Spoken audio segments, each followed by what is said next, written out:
I have a few students that are going to be out, and they asked how they're going to catch up, and I'm like, I don't know. So we're going to try this, okay? Unlike, I'm sure this, it's way too far away, probably can't hear me. This is totally just going to be an absolute hot mess. We're going to try. Okay? Like, it's probably just focused on, like, the fattest part of my body right now. And I'm like, that's on camera. Okay, so, right from the beginning of chapter 10, we understand that Chillingworth is taking a path that is very dangerous for his soul. And please remember, we talk about our souls and we talk about hell in American culture, but I don't think it means as much to us as it might have in the past. Don't worry, no, I promise you, that thing's vision is very specific and it's not getting you right now. Okay. The idea of going to hell. Think of sinners in the hands of an angry God. That was hell. Okay? It was the kind of thing where, demons would tear at you and tear you from limb. And it was a frightening aspect. It wasn't like, it would be a bad day. It was for eternity. So this was a real true threat. As chapter 10 goes on, what happens between Dimsdale and Chillingworth? How does their relationship begin to develop? What do they talk about? Confession. What? Secrets and confession. Secrets and confession. Guilt and confession. And who thinks that all men, all women should confess their sins? Chillingworth. And who says, well, sometimes people just simply can't? Dimsdale. Okay. We get all the way to the end of chapter 10 and something kind of strange happens. What is it that happens? Off to the camera. Loud. Toys yours. Chillingworth finds a letter on Dimsdale. Is it a letter? Be very, very careful here. He sees something. We don't know. Okay? We don't know what. And I know I'm being totally nitpicky, but I am. And this is how it is. You need to think like a lawyer. If it's not in the text, it's not in you. Okay? Don't add what isn't there. We cannot actually assume that it's even a letter because we just don't know. What we do know is it causes him to have a look of joy, wonder, and horror. So it's something awe-inspiring, awe meaning terrible, not awe meaning like, that's awesome, right? So we're at the end of chapter 10. Now we're going into chapter 11. Oh wait, let's back it up. Pearl, chapter 10. There's something cool that happens with Pearl, Chillingworth, Dimsdale. They see her do something with Hester. Do you recall what it was? Say again? That's right. She attaches the burrs to the letter A. The letter A is a symbol for what? Adultery, which is a sin. So when Pearl attaches these burrs to this letter, what all is happening here? How does the symbol change? How does the symbol develop? What's the message that's being given to the reader? Hester's a martyr. And how do we get to that? Say again?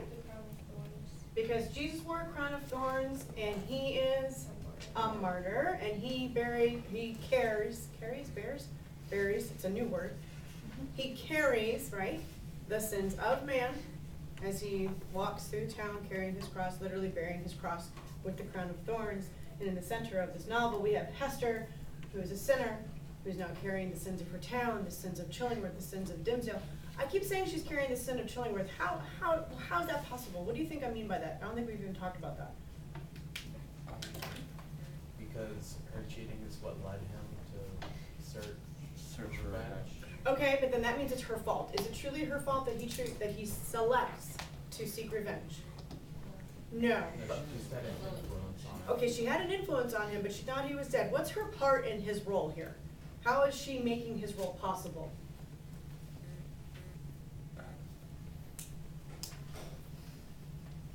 What does she know that no one else knows? His real identity. His true identity. Well, I think Chillingworth knows that by now, doesn't he? I think. By the end of 10, I think he does. Okay. So in that sense, she actually contributes to his demise, although I wouldn't go as far as to say it's her fault. And personal choice is a big thing in this novel, where you have choice. Okay, so good. Chapter 11? We're good? Okay, great. Chapter 11. Interior of a heart. Whose heart? Dimsdale's. in a nutshell, what's this chapter about? His guilt. Absolutely. His guilt. And what kinds of things does he do to assuage or to make better his guilty feelings? Fast. He does fasts. Vigil. He beats himself. I know, it sounds really bizarre. He literally whips himself. The idea behind that being that you can beat the devil out of yourself. You can cleanse your soul. Okay, so he's beating himself. He's not eating. He's staying up all night doing these vigils. He's praying. He's hoping. He's everything else. What is he doing in the public? Kind of almost confessing, but not really. Okay, he's almost confessing, but not really. And how is he able to do that almost confessing, but not really thing? Say again? Because he's the minister. Okay, so explain. What does he do? He can talk about it, but it doesn't necessarily mean it's about him. He can talk about what? What does he actually say? Say again? Yes, and then he says what? He himself is sad. I am a sinner, he says. And what does the town say? Totally opposite from Minister's Black Veil. What does the town say? No.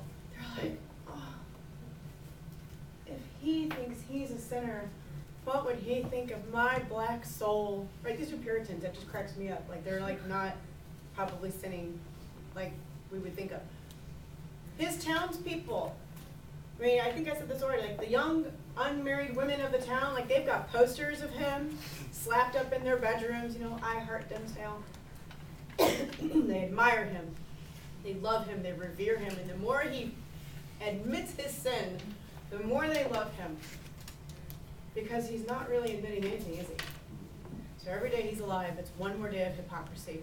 One more day of him lying to these people. And he tells himself, but there's a reason for it, because he says at one point, if I did tell them the truth, what would happen?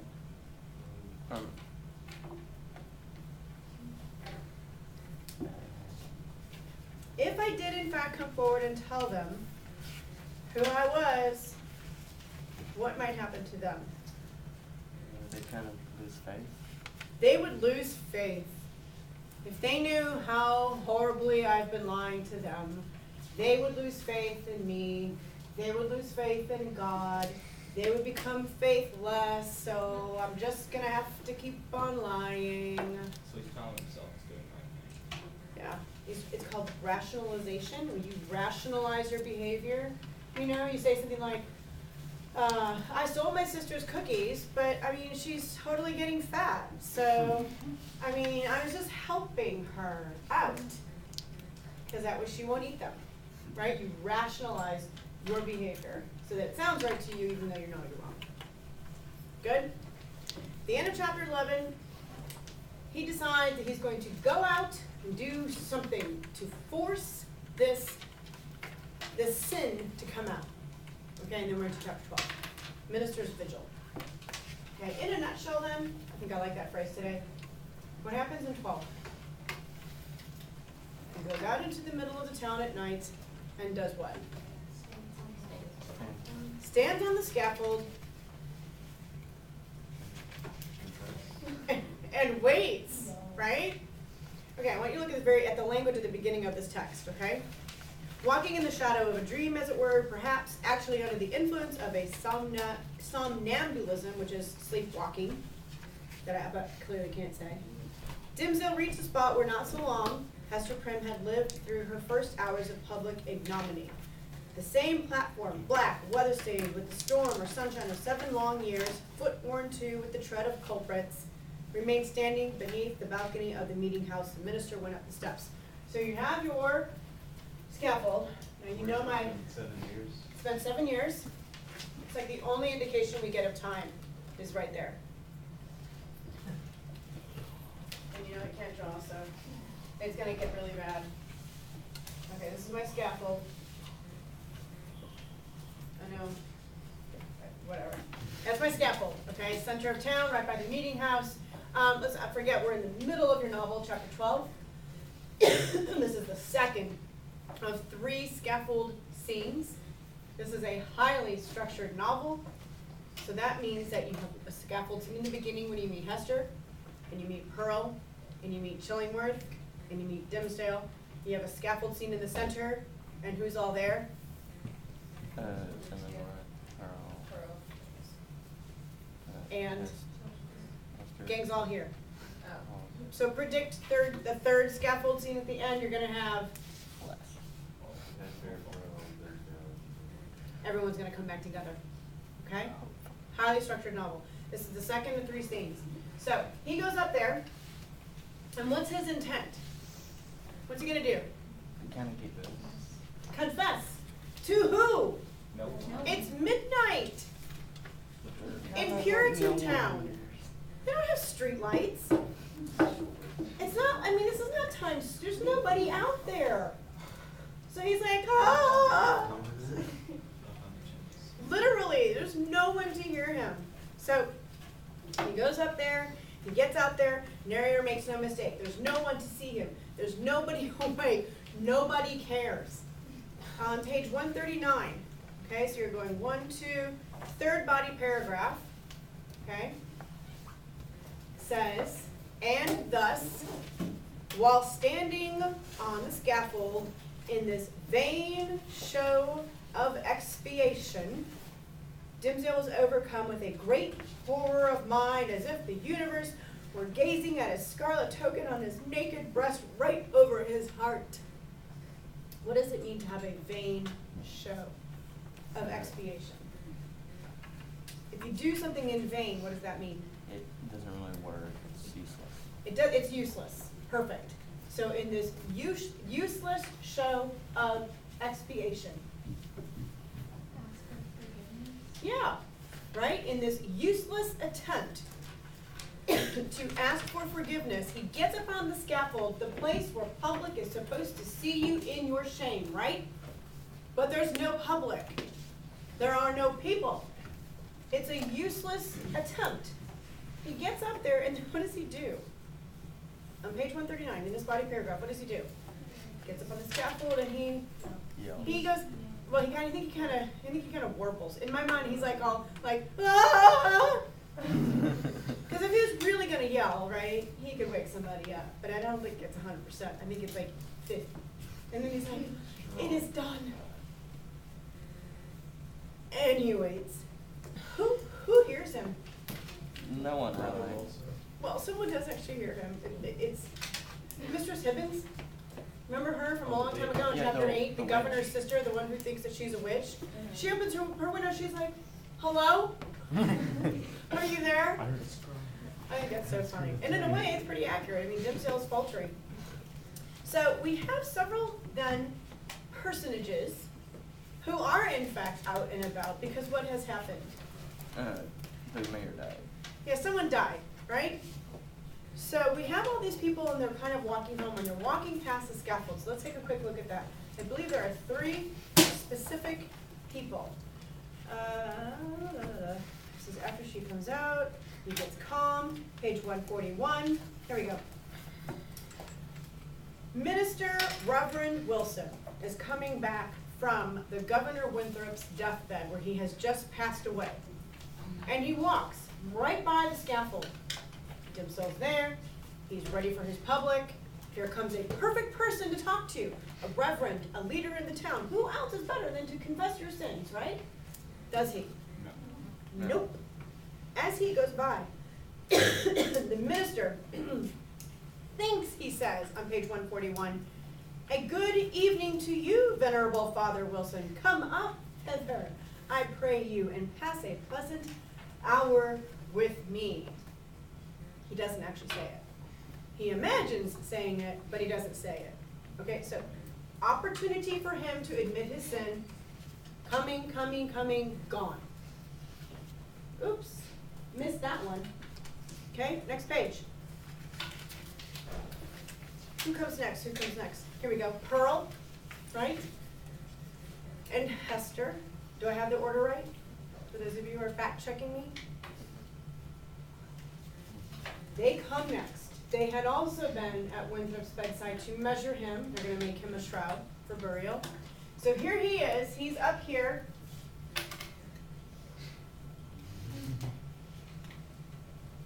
I don't know what he would be wearing, but Not very happy. well, I mean, he's pretending to,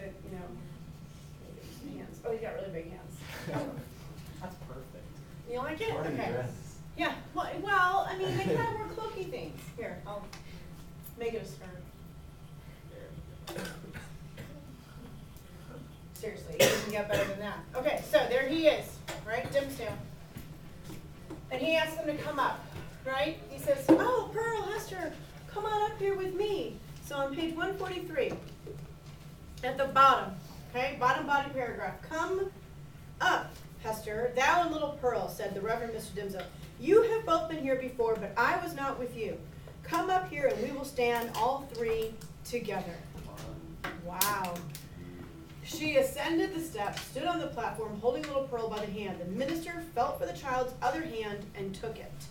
The moment that he did so, there came what seemed a tumultuous rush of new life, other than life of his own, pouring like a torrent into his heart, hurrying through his veins as if the mother and the child were communicating their vital warmth of his half-torpid system, and the three formed an electric chain. She's got a big head. Okay, good. Drop Yeah, I lightning. know. Sorry, kids.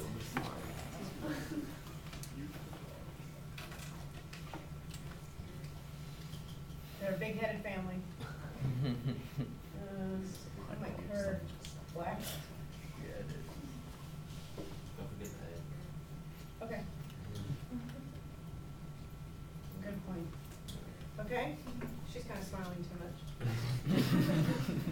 It looks like Of course, you had to be your Oh, She doesn't have oh, you can pick her. Poor lady, she's got like 3 colors now. Okay. So there they are on the giant scaffold of the town, the biggest scaffold of all time. All right, so there are 3 up there standing together, okay? Dead center of your novel. You finally have, without a question of a doubt, if you didn't already know, right? Pearl's whole family. Dun, dun, dun. Right? Your minister and Hester clearly fell in love, and against their better judgment, made a baby. And he didn't have the guts in chapter 3 to go up there, even though he implored her to reveal his name to the town. And he told her, no matter who he is, no matter what you think, you must reveal him to this town. You have no idea. He cannot do it for himself. You must. And she said, no. No, and I will carry his shame. I will carry his guilt with me. I will not do this. So now he's going to publicly acknowledge his guilt with no public. He pulls them up there and he holds their hand and he feels their lifeblood and he is renewed, refreshed. Right? He was like halfway, mostly to death. And he gets up on the scaffold and he's feeling really good about himself at the moment, isn't he? Yeah. He's like, that's right. I'm on the scaffold. I'm a sinner. What's the problem? No one's there. Who cares? Who calls him out on it? Chill. Pearl. She's awesome. We love her. Page 144. Okay, they're standing there and he's like, this is a good plan. Minister, whispered little Pearl, top of 144. What would thou say, child? Says Mr. Dimsdale. Will thou stand here with mother and me tomorrow noontide? Inquired Pearl. Legitimate question. Will you come back tomorrow when there's people here? And he says, nay, not so, my little Pearl, answered the minister, for with the new energy of the moment, all the dread of public exposure that had been so long the anguish of his life had returned upon him. He was already trembling at the conjunction in which, with strange joy, he found himself. Not so, my child. I shall indeed stand with thy mother and thee one other day, but not tomorrow. When does he mean? Someday. Judgment Day. When we're all dead, honey, we'll be together. Comforting, right? Pearl laughed and attempted to pull away her hand, but the minister held fast. A moment longer, my child. But will you promise, said Pearl, to take my hand and mother's hand tomorrow at noontide? She asks him again. Not then, Pearl, another time. And what other time? Persisted the child. At the great judgment day, whispered the minister. And strangely enough, the sense that he was a professional teacher of the truth impelled him to answer the child so. Then and there, before the judgment seat, thy mother and thou and I must stand together. But the daylight of this world shall not see our meeting. And Pearl laughs again. Okay? But before he was done speaking, a light gleamed far and wide all over the muffled sky. The muffled sky meaning it was cloudy. It was doubtless caused by one of those meteors which the night watchers often observe. So powerful was its radiance that it thoroughly illuminated the dense medium of cloud between the sky and the earth. The great vault brightened like the dome of an immense lamp. It showed the familiar scene of the street with the distinctness of midday, but also the awfulness that is always imparted to familiar objects by an unaccustomed light. The wooden houses, the jutting stories, blah, blah, blah, blah, blah, blah, blah, blah, blah. And there, on page 145. And there stood the minister with his hand over his heart. Okay? His hand over his heart. Hester Prynne with the embroidered letter glimmering on her bosom. And little Pearl standing between them. And what came over them? What shoots across over the sky? Not lightning. What comes? An airplane? Yes. It's a little known fact that in 1700s, the late 1670s, when airplanes were invented.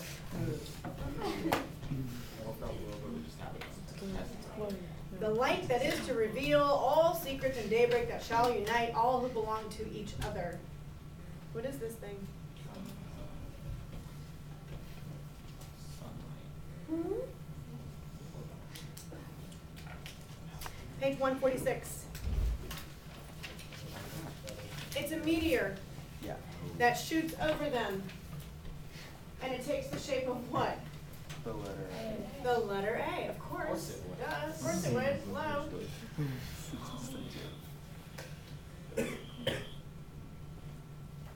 Little A's are falling down.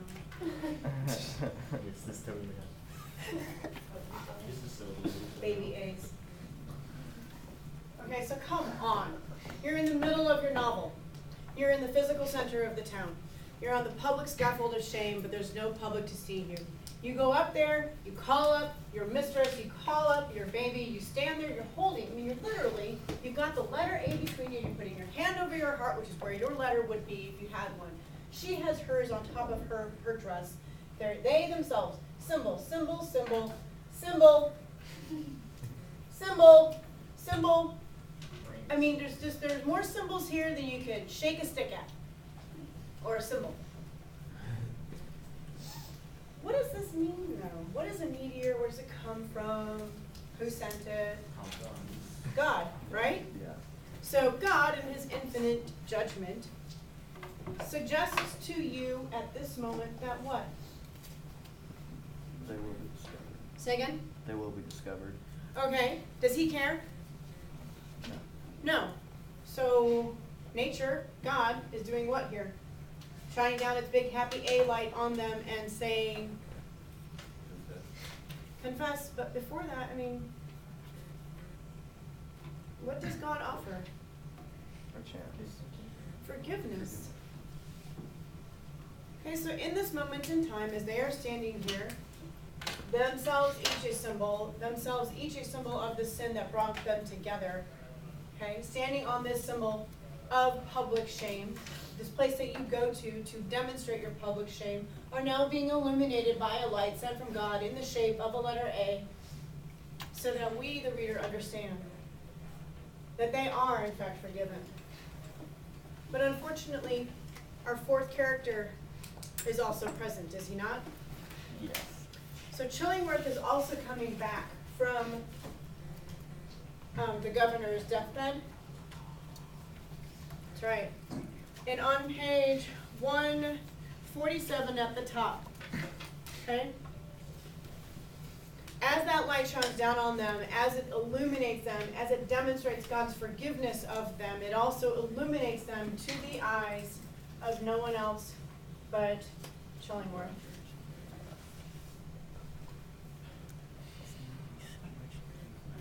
That's an angry man. He's an angry guy. Look, I'm telling you. these drawings, these are gonna go down in like history as Well, it's being being recorded, awesome. so. Huh? It's being recorded. Oh yeah, good point. We're recording it, so therefore. So there he is, and he's mad. Okay. So as this is all going on, and he actually literally comes by and he sees the scene before him. This has got to make him so mad. Dimsdale sees Chillingworth, and he says to Pearl, he says, "I hate that man." Right? He does, on page 147. "Who is that man?" Hester gasped Dimsdale. "I shiver at him. Do you know the man? I hate him, Hester." She remembered her oath and was silent. "I tell thee my soul shivers at him," muttered the minister again. "Who is he? Who is he? Can you do nothing for me? I have a nameless horror of that man." "Minister," said little Pearl, "I can tell you who he is." And he's like, "Oh, great, tell me." So he leans down and she, excuse me, she gets up to his ear and she's like, blah, blah, blah, blah, blah. And he's like, "Oh, do you mock me?" And she's like, "Yeah. You would not be bold. You would not stand here with me tomorrow at noon with my mother and myself. You would not be bold." Pearl, I know. Telling the truth, right? Calling his bluff. "You want me to tell you who that man is? You want to know why you are so afraid of him? I'll tell you why. Because you will not be bold. You will not stand here tomorrow. You will not reveal who you are. You will not reveal your sins. You will not claim us." Does Pearl know this in here? Probably not. Does she know it in here? Probably so. And of course we know that Hawthorne uses her as a tool, right? As a useful romantic novelist's tool to tell us the truth. So then, the physician comes forward. "Oh, worthy sir, what pious Mr. Dims, can that be you? Is that you I see on the platform with, Hester, the biggest sinner in town, and her baby holding hands like you're a family or something? Have you been sleepwalking?" he says. "Surely you must have been sleepwalking, right?" And the minister says, How did you know that I was here?" At the bottom, Chillingworth says, "Oh, verily, and in good faith." In other words, truthfully, and in good faith. "I knew nothing of the matter. I was simply coming back from Governor Winthrop's deathbed, and just happened to see you here." "Come," he says, "I beseech you, Reverend, sir, or else tomorrow you will do poorly at your Sabbath. See how they trouble the brain, these books, he says. You should study less, good sir. Take a little pastime where these night whimsies might grow on you." At that moment, Dimsdale has again another choice to make, okay? He can say no. He can admit his fears, he can admit his sins and say, "I'm not going anywhere with you," okay? Pearl has pretty much told him the path. You would not be bold, you would not be true, you would not stand here with mother and me tomorrow at noontime, therefore I will not tell you who that man is. He knows that he hates him, he knows that he fears him. But rather than admitting his own sins, he chooses to go home with who? The what? The physician. The devil. Yeah. He literally chooses to go home with the devil. This is what he does. He chooses to allow himself to be led down the platform and led home by the devil rather than standing up for what he knows is true. And in that moment, you have what I always call, in regards to your climax, downhill cartwheel. There is nowhere else for this to go. Dimsdale's not coming out of this. Chillingworth's not backing off. This is all going to have to go in one direction. Okay? He had three clear opportunities. Dimsdale had to make himself honest. And he doesn't do it. At the very end of this book, the next day is the Sabbath. Is that ironic at all? Don't you think? Right? They went up there on Saturday night at midnight. They literally go into the Sabbath day, the day when you're going to go to church, the day when he's going to do his job, the day when he would be able to go ahead and ask for forgiveness in a church, and instead he goes and he assumes his role as his town's spiritual leader. And at the very end, the sexton, one of the guys that works in the church, comes to him and says, I found your glove on the scaffold. The devil must be playing tricks on you, because you would never have been there. What does Dimsdale say? Thanks, silly devil. Tricks are for kids, right? It's time and again this man has the opportunity to admit his sin, and he chooses not to. He is too weak, he cannot do it, and so he doesn't. Thank you, my good friend, said the minister, gravely but startled at heart. So confused was his remembrance that he almost brought himself to look at the events last night as a vision. Yes, it seems to be like love indeed.